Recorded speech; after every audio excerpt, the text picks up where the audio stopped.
did truly believe it, and then when it actually happened, I was like, Dad, you told me the future.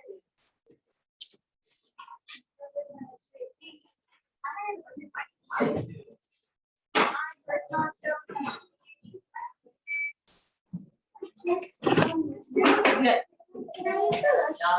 Yeah. Thank you. Yes, you may. Daddy, your skirt is a little short. You gotta keep it.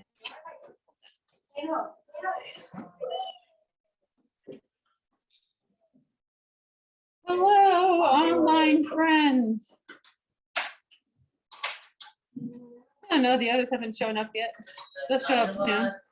There's also the other people who are, oh, yep, here's Rebecca. Rebecca's joining us now.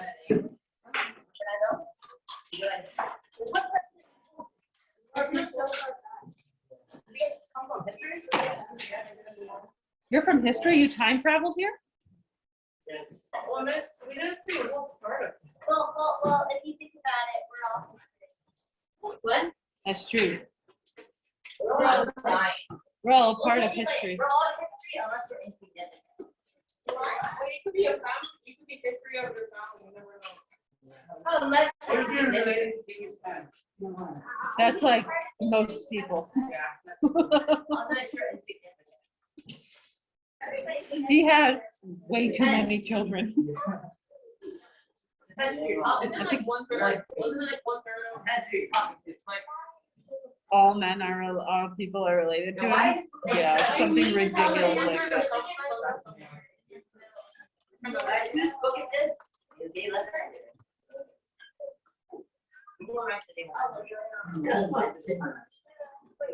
Caleb, just leave it. 1 in every 200 men alive today is a relative of Genghis Khan. More than 16 million men in Central Asia have the same male Y chromosome as Genghis Khan. What?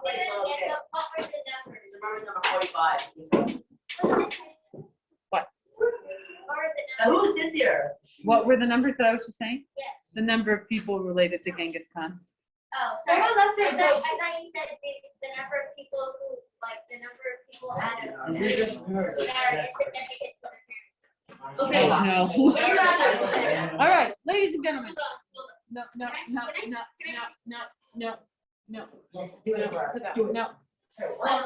It is now time to answer the 5 questions that are on the board. While I take the attendance. Write your answer down on a piece of paper. Do this on your own without talking to the people around you, Caleb, or to yourself.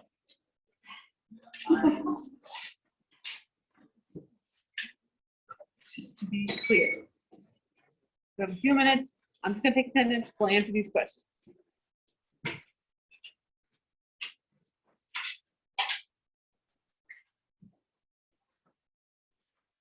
Jen, I take it you already have the answer. You're cool then.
Rapid answer. We're ready. Oh no.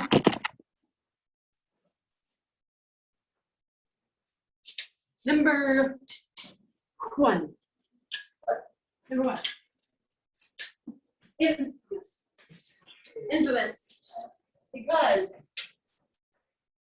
it is famous for being bad. Whereas a jar just seems the door is kind of open. You open it. Number two is mold. Mold. You brought it over. You sat on it for a while. You really honestly considered it. You molded over. Whereas in 4 means you banged your right. And we'll work there. Number three, Jorge and Luis have been stalemated.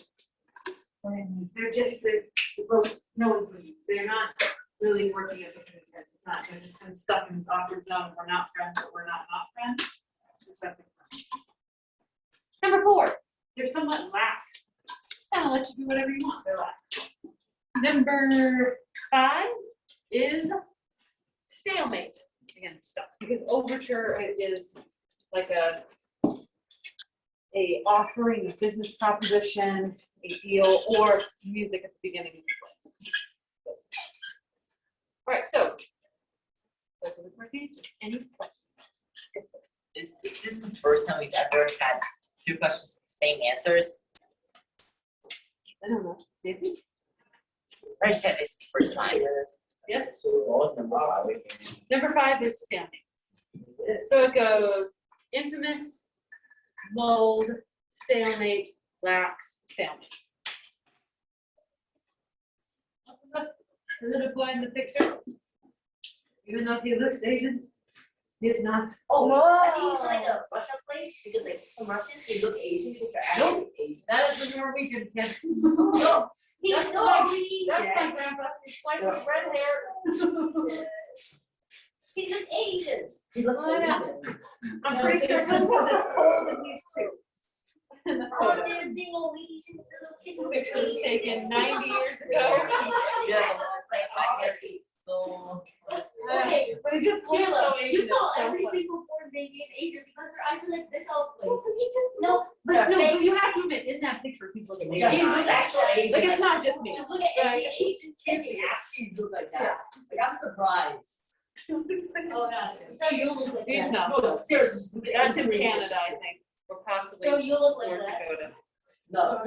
But they're That's important. You're okay. I don't Moving on. Moving on. We still have a lot of pictures with him on I have the a other. Couple of announcements, things you have your literature. Your star. Oh, you still need 1 and 3. 1 and 3 were, sorry. 1 is infamous and 3 is the other one. Okay, so you need your literature book. You need one. Like, if you don't have it, go get it now.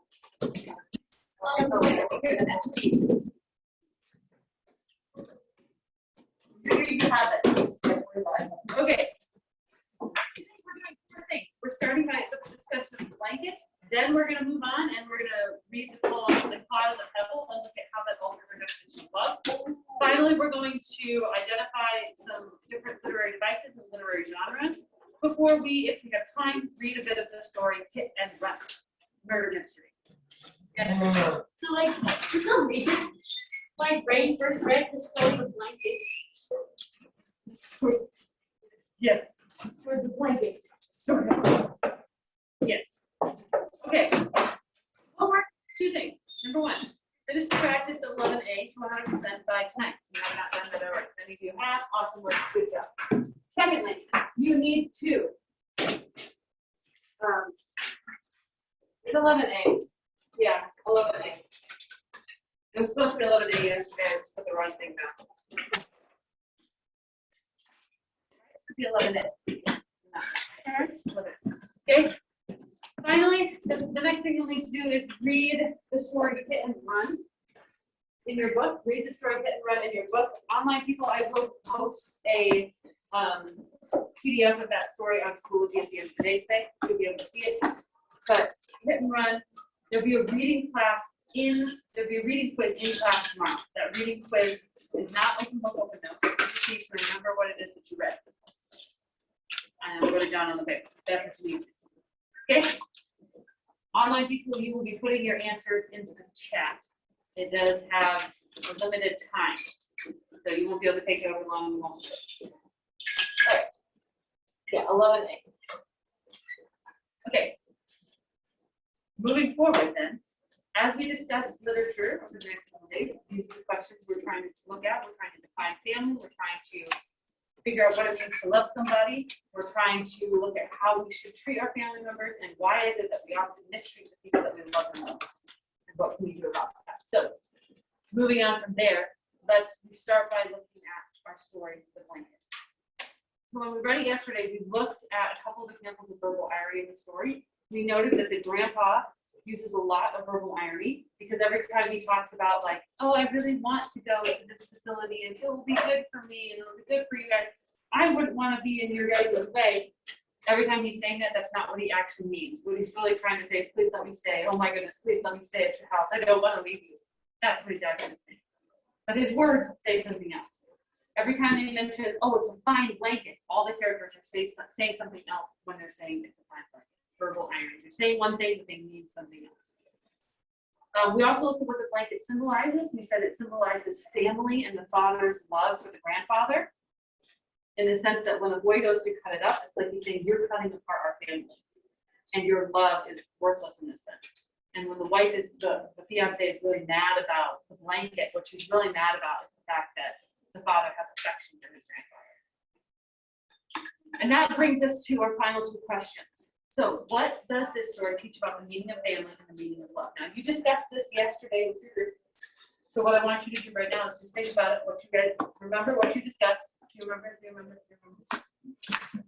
And then I'm going to ask you.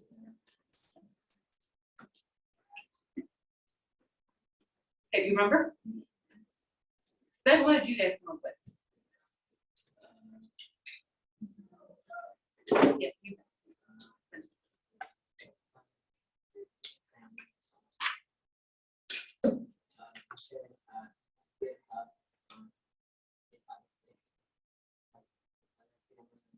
Someone else. You shouldn't essentially commit treason against your family, right? You wanna stay loyal to your family members and not leave them for other people just because other people say that they want that. Good. Roger, what did you guys come up with for family? When you read the story of the blanket, what did you guys think about what the story teaches about the meaning of family?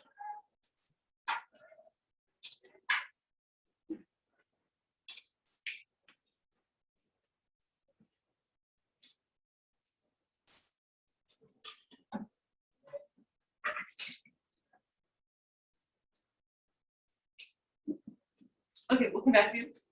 What does the story teach about the meaning of family? He already said it means don't abandon your family members. So what does the story teach about what it means to love? What does it mean to love someone? Jim, what do you think?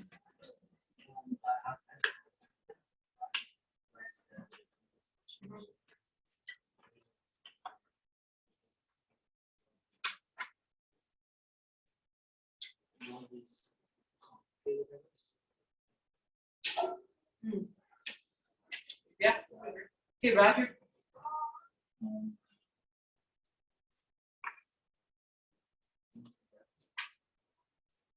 The family staying together.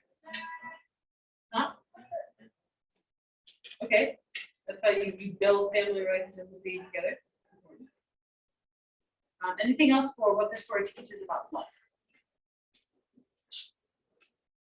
What did your group come up with?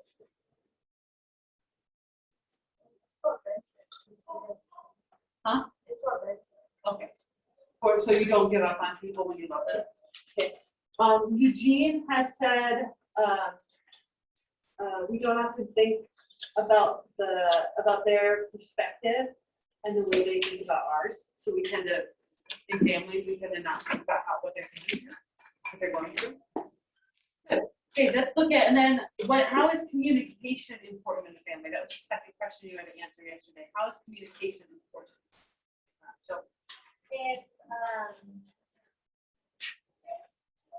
the little kid didn't show his dad that dad to get the blanket into two and not make them realize that they would be putting up their family by sending their grandfather off. Then the grandfather would keep on playing or going with it, and then he would end up in love. Right, so we never solve problems without communication. Yeah, that's a good point. Like if they haven't said anything, he would be going away. Rebecca said about love. Love is when what you want is never important compared to what the other person wants. What they want is more paramount. Good point. Okay. Communication. If you have issues about something that someone does or something that someone is doing, then eventually those issues can get to you, and then you might do something you will regret. And if you don't communicate, then the person that's with those issues can't solve, like fix their issues, which could eventually cause a problem. Right. Right. Without communication, the problems grow. I think that's a big issue, is that communication can solve problems, but we have to actually communicate with people. Which means if you're going through something, if you're really mad at somebody, because you're like, oh, I can't believe they're doing this to me. How could they do that? They're being so rude, they're being so mean. They're always saying these things about me. I don't appreciate it. Have you ever actually told them that? Or, why is it they always do this and they always ignore me? But we have to actually say something. Hey, what you're doing is hurting me. I don't appreciate it when this happens. And that can be a really hard conversation to have, and we have to be careful of how we have that conversation. You don't want to go at it accusing people and go at it in really angry sense, like, why would you do this to me? You're just the worst. You want to go at it with more of an informative, hey, I just want you to know that when you do this, this is how it makes me feel. I know you probably don't mean to, but if you could just not do that again, that would be really nice. You want to go at it with a different perspective so you can actually solve the problem. But you have to communicate with people. If there's something you don't like that's going on, you need to say something, because they might not even know. They might have no idea. Because how often have you done or said something and then later someone's like, oh, did you realize that really hurt that person's feelings? And we're like, oh no, I had no idea. I did not know. Like sometimes we can, in our ignorance, we can really hurt people. Yeah. Yes. So just like a couple days ago, my sister was fighting about the shirt that we want that she wanted to wear, and she got really upset about it. And there's this whole cycle about you should have told me, because my mother always tells my sister, you can't read your mind, and Right, and you have to actually communicate what it is that you want and what it is that you need. Okay, so now what I want you to do, remember that paper yesterday where we wrote down our definitions of love and our definition of family? Take that paper back out. And on that paper, I want you to add what the story, the blanket, teaches you about the definition of family, about the definition of home. Add it on. What do you learn about love and family based on the story of the blanket? So add that to your definition. Online people, you don't have to post this in the chat, you just have to update your definitions wherever you have them. So where you have them in the book before, in your notes before, but I want you to add to those definitions what you learned in the story of the blanket. So in the story of the blanket, you learned that.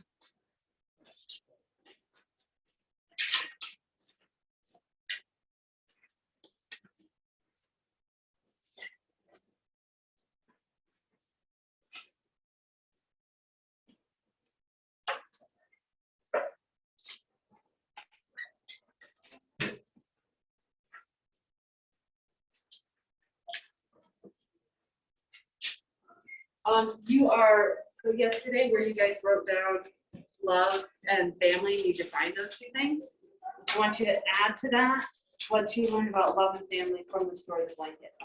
What are your takeaways?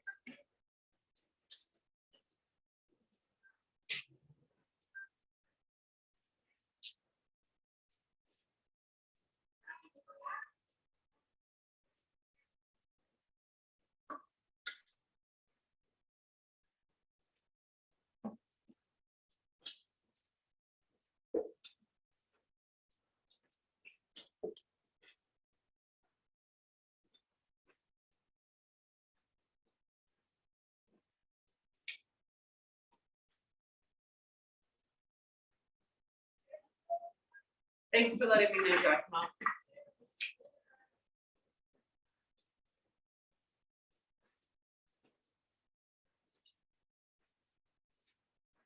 Okay, what we're going to do now is we're going to read a poem by William Blake, who was an English romantic, aka he wrote like 1700s, late 1700s, and wrote about like mostly love of nature. I think it's great. You learn everything from me. That's what romanticism means at that time. But we're going to read his poem, and he defines love pretty specifically in the poem. We're going to read it, and then we're going to analyze his definition of love and what we think about it. So here is the poem. Thank you. Thank you. Here's the poem. The cloud and the pebble.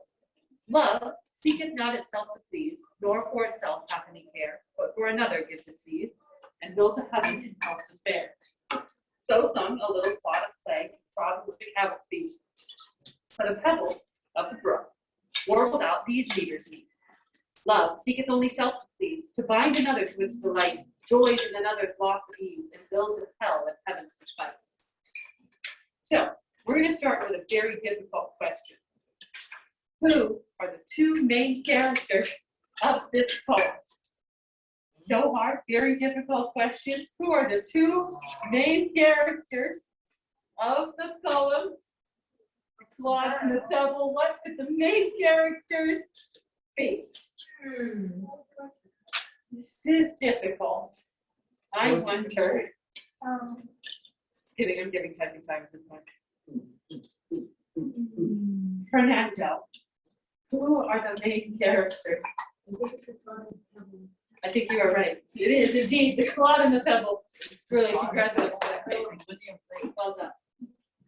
No, okay, so we have a clod of dirt, which is a little clump of dirt, mud, clay, and then we have a little tiny pebble, smooth, cute pebble. So, what is happening to the clod of clay? What is happening to the clod of clay? Okay. Yes, get it. He's being stepped on by a cattle. Being stepped on by cows. Now, have any of you ever spent any amount of time around cows? How do they smell? They smell what? Awful. They do, especially a giant herd of cows. Is in the word cattle. They smell bad. Beef. If they have just been like beef. The live cow smells a little bit like cow poop. It's not. So they smell that way. But they're so cute. They're so cute. Right. So it's not, and if you're being stepped on by a cow, like that's just, I'm gonna go ahead and say it's an unpleasant experience. So this little clod of clay lives in this unpleasant experience, very unpleasant world. In contrast, where is our little pebble? Here is the pebble. That's gonna be down here. Where is God? She's in a brook, and a brook is a little stream of water, right? It's really pretty. It's really nice. Sounds gorgeous. It's a nice place to be, right? So he lives basically in a penthouse suite, and this guy lives in a mud hut. He's a myth, but you know, whatever. All right. So their lives are very different. So the plot, look now at the plot of Clay's definition of love up here in the first stanza. Is his definition of love self-focused or others-focused? Is his definition of love self-focused or others-focused? Online people, is the plot of Clay's definition of love self-focused or others-focused? Okay, what do you think? Margaret, self-focused or others-focused? Others, right. In contrast, the pebble, is it a self-focused or others-focused definition of love? Yes. This one's a self-focused, right? So, the plot of Clay thinks that love, when you love somebody, you do everything, not for yourself, but you do it for them. You do everything to make yourself uncomfortable to make them more. You'll do anything to care for them. And in the midst of hell, a hell-like despair. So if you're living in a mud hut with no food and you're being oppressed by everybody around you, you're being stepped on by a bunch of cows, you can still feel like it's the best thing in the world because you have someone that loves you. And that love makes a terrible situation really good. It can make it endurable, and it can make it even pleasant because of that love, that relationship you have. In contrast, for the pebble was in this really great situation, right? But the pebble only wants to please itself. And as a result, it in fact finds joy in making the other person's life miserable. In other words, if you love me, you would do this for me, and you would be nice to me, and you would make this happen. And if you love me, you would do this, right? It's all about me. It's all about me. In that situation, what happens is even in the midst of having everything that you want, you'll be miserable. Because your relationship is just a complete selfishness, and it doesn't actually fulfill anything. Yeah. So, what? If someone has a good life and all, so someone decides to pick him up and throw him into the river and goes into the waterfall. Yay! He just goes for one. Luckily, he's made of Oh, granite. yeah. It's fine. Oh God! What is Alright, that? so they have two different definitions of love. But the quad of clay makes something miserable pleasant. And the pebbles definition of love makes something pleasant miserable.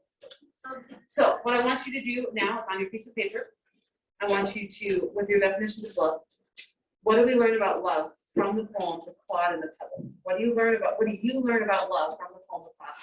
I want you to add that into your paper. So from your perspective, what did you learn about love from the poem, The Quad and the Pebble? Online people, you should also add this to your definition.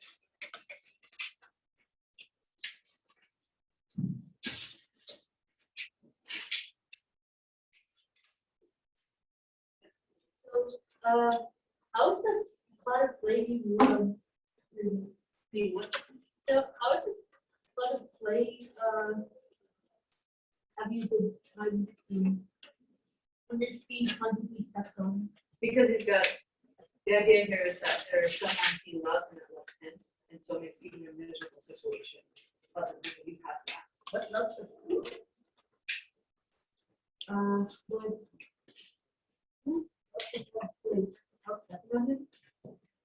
It doesn't specify.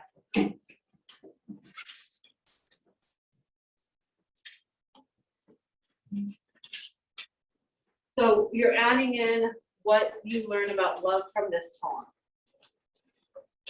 Yeah. What would you say, like, the top part, like the bottom part, like self-love, but the top part is like Love for others, like a selfless. Okay.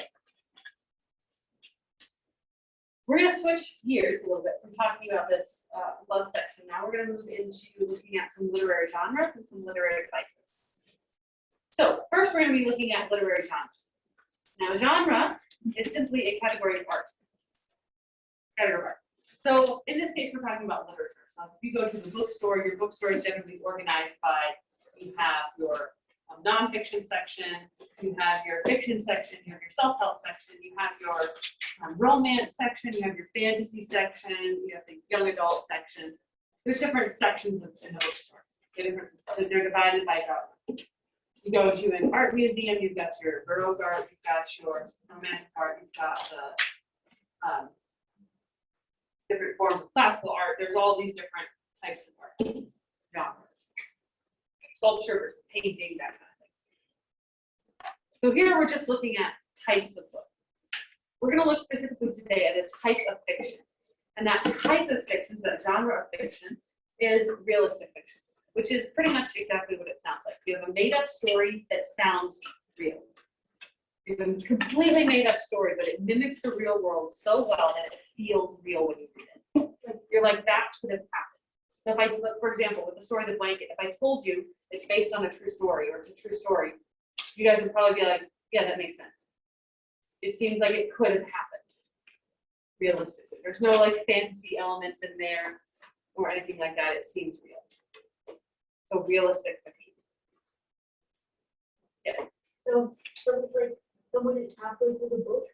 Oh, this story, and then it turns to the next page, and then the feathers explodes. Yeah. No. Oh, Okay. never mind then. Never mind, it is not. So this one's realistic fiction. Our fancy vocab word here for the day, and these are things, by the way, that can be on your final exam, so you're gonna wanna have them written down. Our fancy vocab word here is verisimilitude. That's right, verisimilitude. Verisimilitude. Verisimilitude. Very similar. So, I'm gonna let you write it down, and then we're gonna practice saying it together. Y'all can say it, but verisimilitude. Very good. Ready? Now we'll practice it. Verisimilitude. Verisimilitude. Now, Fernando, what does that word sound like? What you just said earlier. It sounds like the word similar, right? Very similar. That sounds like very similar. Okay, here, the part where it says similar, that is what that means. Similar. Oh, very good. But the there, what does the there mean? So let me give you a couple definitions. There, as in verity, or synonyms here. There is in verify, verity, and verily. So if I say, like in the Bible, when Jesus says, verily, verily, I say unto you, if you've ever seen a different definition of that, you'll know what ver means. Or if I ask you to go verify a piece of information, what am I asking you to do? Like, I need you to go verify this. What am I asking you to do? Yeah. Verify the piece of information to check if what? Check if it's correct. Check if it's true. There is a Latin root there that means truth. So verisimilitude means similar to the truth. Similar to the truth. That's what that word means. So it's still lying. So it seems like it's use of details to make something appear real. So for example, the picture you see there is not a photograph. It's a painting. Really? Yeah, that's a painting. Who's the artist? Is it Picasso? No, Picasso doesn't look real at all. Mozart. What does it look like? Picasso. Picasso. So this is this is a style of painting called photorealism. Realism. Yeah, so real, but it's the use of, it's the thing that makes it look so real is there's all the small details are exactly right. There's a bunch of layers and blending and all that kind of thing that make it look exactly right in photorealism.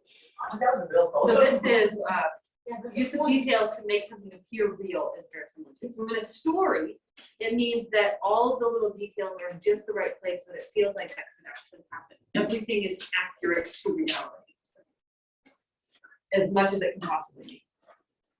The story that we just read, The Blanket, is an example of a realistic fiction story. The story that we're going to read tonight as homework is also an example of realistic fiction. Okay, next what we're going to be doing is I want us to review a couple of literary devices. We're first going to review some point of view. Point of view. Now, what are the different types of point of view? Yeah. Give me one. First person. Give me another one. Second person. Give me another one. Okay, and then there are three types of third person. What are those three types of third person? Omniscient. Omniscient, limited, and objective, right? So remember, in first person narration, if you already have this written down somewhere, you don't have to write it down again. But if you're like, oh, it would help me to write this down, because again, this will be on your final exam. Yes, very good. This you may want to have it written down.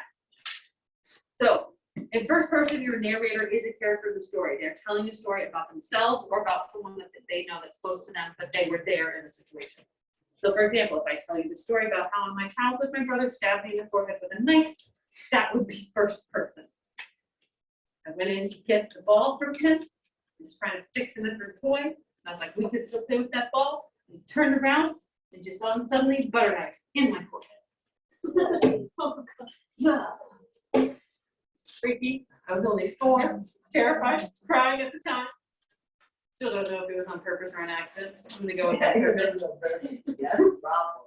All right, but that'd be a first person story. Second person stories are when your narrator is talking directly to the reader. Like if I were to tell you how to make strawberry jam. Step 1, you're going to need to go get a bunch of strawberries. Step 2, de-stem all of the strawberries. Step 3, mash all the strawberries up. Step 4, heat sugar gel and sugar, water on the stove. Step 5, add the Rapid sugar fire. gel to your strawberry mix. Pour into a jar. That's it. Seal Drawing jar. drawing signs. Done. For men. Step 3, crawfish. Eat it, it's delicious. Third person narration is when your narrator is not in the story at all. Like we said, omniscient is when your narrator is not in the story at all, but they know what everyone in the story is thinking. So they're telling the story about other people, but they know what all those other people are thinking. When it's limited, they're not in the story, they're still telling the story about other people, but I only know what one of those people is thinking. So these little elementary children walking to the cafeteria right now, I only know what one of them is thinking. That kid, he just wants to get home. So sad, you can see it in his eyes. Please let me go home. Can't believe these people are talking to me, I just want to go home.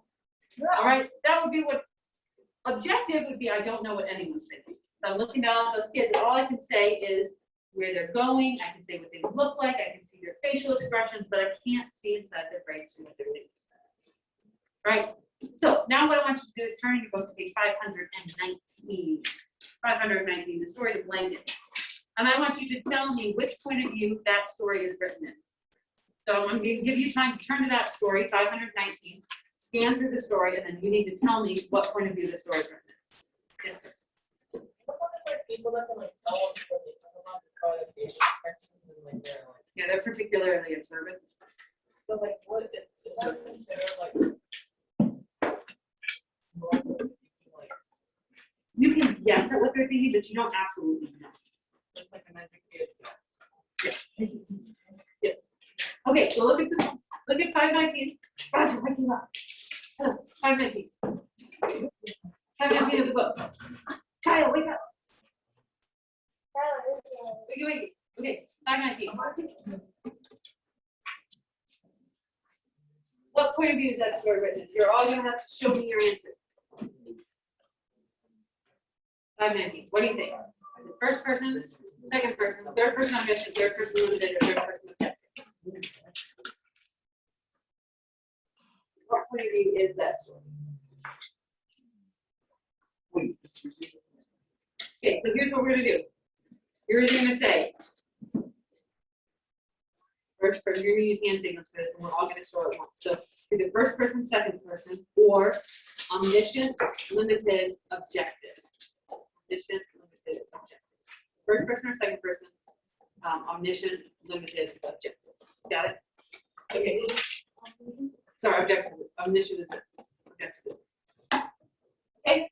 Online people, you can just write down which one you think it is. Here we go. Are you ready? No. Okay. I need you to show me your guess of the story.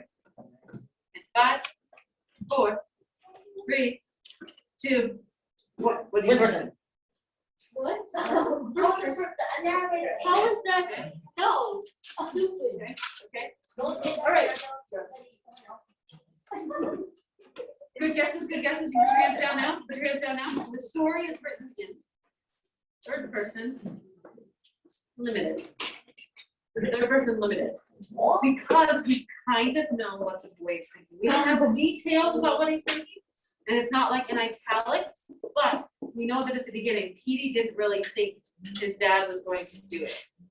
And then later on, when he's talking about Petey didn't want to sit on the porch, he was glad they'd be moving. He didn't want to sit on the porch without his grandfather there. Like, so we know, when he heads into the kitchen, we can see what he's thinking when he's going into the kitchen. We have ideas of what he's thinking throughout the story. He's mad about this girl, blah, blah, blah. So we have some idea of what he's thinking. It's not very detailed, but we do know it, so it's third person limited. Okay. Next term that I want to review is theme. So theme has 2 parts. You have the universal topic, which would be something like revenge or family or love. Those would be a theme. And then you have the author's opinion on that topic. So what is the author trying to teach you about that topic? So seeking revenge never brings true fulfillment. That would be a good theme. That's a good thematic statement. It's basically, in a sense, it's the lesson that the author is trying to teach the readers. Our key here is that with all this, you have to have a complete sentence, first of all, and you have to have both parts. You need a universal topic, something that applies to everyone across generations, and you need the lesson the author's trying to teach about that topic. So what we're gonna do is review a little bit of an activity here. I want you to tell me whether or not the theme that you're gonna see is good or bad. Is it good or bad? Good or bad? Everybody here in person, we're gonna all at once, you're gonna say your answer. Online people, you're gonna type them in the chat. You can just do A or B if you want. A being good, B being bad. So here we go. The first one. Truth or trust. Sorry, trust. Gotcha. Hands down, hands down. Ready? Online people, put your answers. In-person people in 3, 2, 1, go. What is it? This one is a not good theme because we don't have what the author's trying to teach us about it.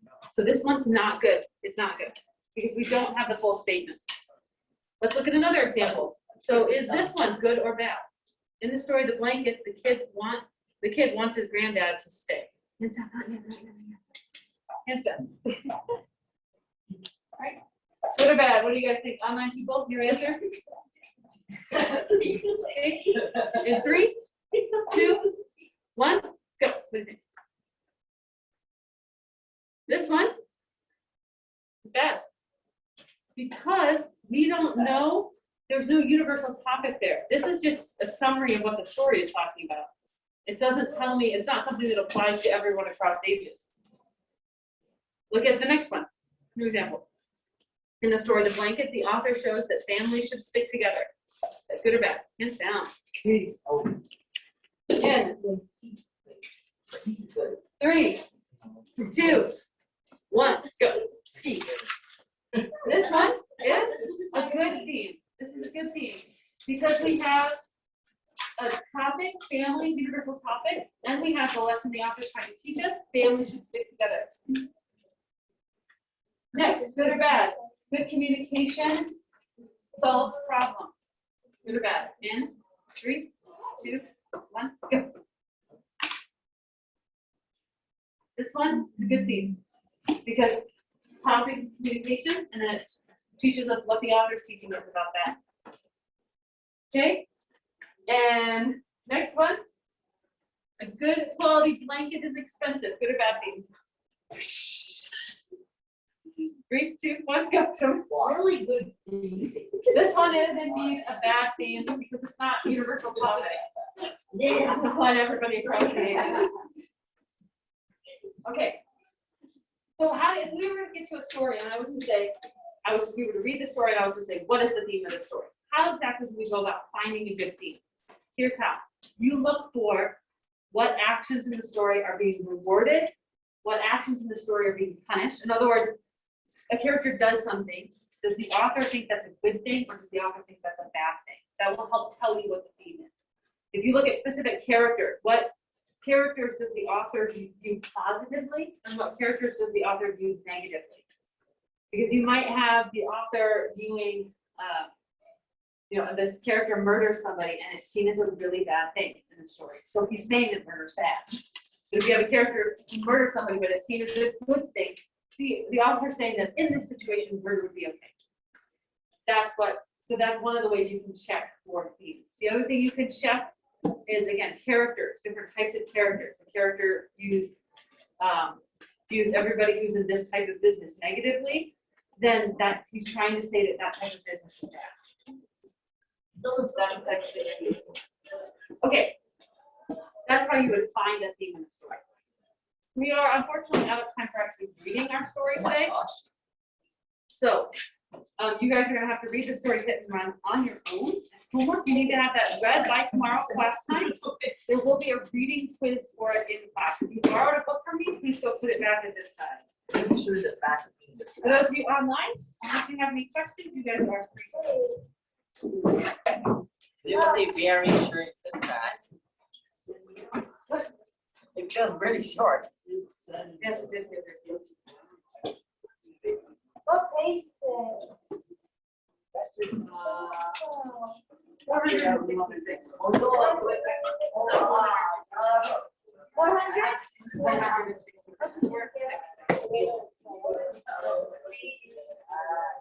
Yeah, 466. For those of you online who don't have a book, I'm about to post it on Schoology. Just give me a second, I'll actually put it on there right now. Hit and Run. Hit and Run is the story you need to read. All right, you guys are free to go. Miss Upson, do you know Japanese? Hi. Do you know Japanese? Hi. All right. Ichimai. Are you from Seoul? Ichimai. The only. Useless child. That's what it means. Wow. Yes. Wow. All the online people can also hear you sing. You know that. Forget about that. Forget about that. Please forget about that. Please forget about it. Too late. It's also recorded. Please cut it out. It's on page 466 in the literature book. The file is just being uploaded now to week 6 in Schoology. I am finding it. Found it. It is being uploaded as we speak. It's 50%. 75%. Okay, online people, you are free to go. If you have any questions, stick around, but otherwise, yes, we have a quiz over that story Hit and Run. Over the story Hit and Run, there's a quiz tomorrow.